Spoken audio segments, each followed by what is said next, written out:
It all comes down to one question. Is the United Kingdom standing up to the threat from China? Well, it is. The signs have been clear for some time now. Let's rewind to the summer of 2020. Reports emerged that Chinese telecom giant Huawei would be stripped out of Britain's 5G phone networks. China considers Huawei as its stairway to tech dominance. The UK considers it a threat, a quote-unquote high-risk vendor.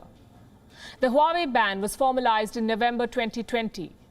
2027 is the deadline to phase out all Huawei equipment from the 5G network. The Trump administration obviously had a role to play here, but geopolitics, you see, is not a one-way street. There was something in it for Britain.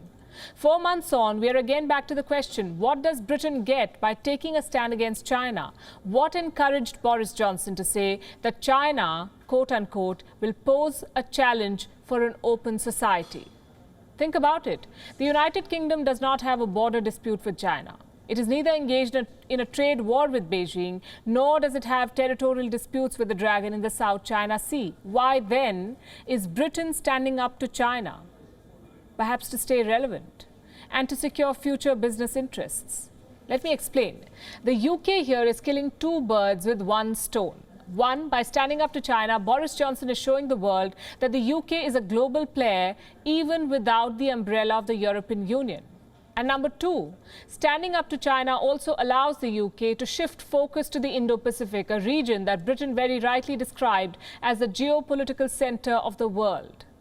The United States has deployed its supercarrier, the Nimitz, to this region. Europe's biggest player, Germany, has announced the deployment of its naval frigate to Japan. Not focusing on the Indo-Pacific would mean being left out, and Boris Johnson does not want that. So he's now shifting focus to the region. And like we mentioned, the road to the Indo-Pacific goes via India, which explains why Boris Johnson chose India for his first major international visit post-Brexit. And now that we know that Britain is indeed standing up to China, we come to the next question. How does the UK plan to do this? How does it plan to stand up to China? By forming an alliance of the world's 10 biggest democracies, the D10. The G7 nations plus India, Australia and South Korea. It's an idea that Boris Johnson has been championing. The UK, as I told you, is hosting the G7 summit in June, and it wants the +3 countries to attend the summit. That makes it 7 + 3, D10, a group of 10 democracies. Let me quickly also tell you what the D10 is all about. It's an alternative to China's 5G dominance. Companies like Huawei. So this D10 will help channel investments into existing telecommunication companies within the member states. It will also create alternative supplies of 5G equipment. Basically, it will try to ensure that the world's biggest democracies are no longer dependent on China for 5G.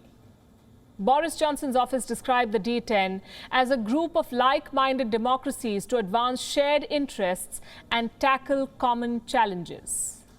The common challenge, needless to say, is China. How does it view the D10?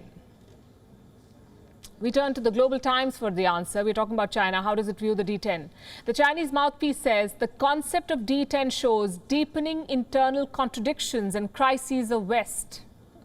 It goes on to say that the aim of the D10 is to, quote-unquote, save the West from the deeply mired world democratic systems and to counter the rising influence of China. This is pretty much on expected lines. China, you see, has been watching very warily as European countries take greater interest in the Indo-Pacific. The UK is only the latest entrant, and D10 is central to its strategy, and India is an integral part of this strategy. In Johnson's own words, India is an increasingly indispensable partner for the United Kingdom. What can the UK get from India? Skilled labour, technological assistance, and a vibrant market. India is not just one of the world's largest telecom markets, but also among the fastest growing. According to a study on India's telecom sector, increase in telecom subscriptions often touch 20 million a month in this country. India also offers the cheapest data compared at current market exchange rates. Here's the mobile data tariff published by the UK's cable.co. It takes into account more than 5,500 data plans across 228 countries. It estimates the price per GB of data in India to be $0.09. Cheap data was the key to India's telecom revolution. Along with the world, India is now steering towards 5G. And if the UK wants to marginalise China in the 5G market, it needs India's help. It needs India's market. A free and open Indo-Pacific will not be possible without the Indian peninsula and its choke points. For an alliance of democracies against China, Britain needs the support of the world's biggest democracy. So to put it simply, India is at the centre of the UK's new vision. How does Britain plan to woo India? A visit may not be enough. Britain needs to go the extra mile. It must start by changing its approach towards India. Every fortnight, we are forced into talking about the UK's colonial hangover, how Indian issues dominate the British Parliament and its discussions, how the UK time and again, in fact, sits in judgment of India.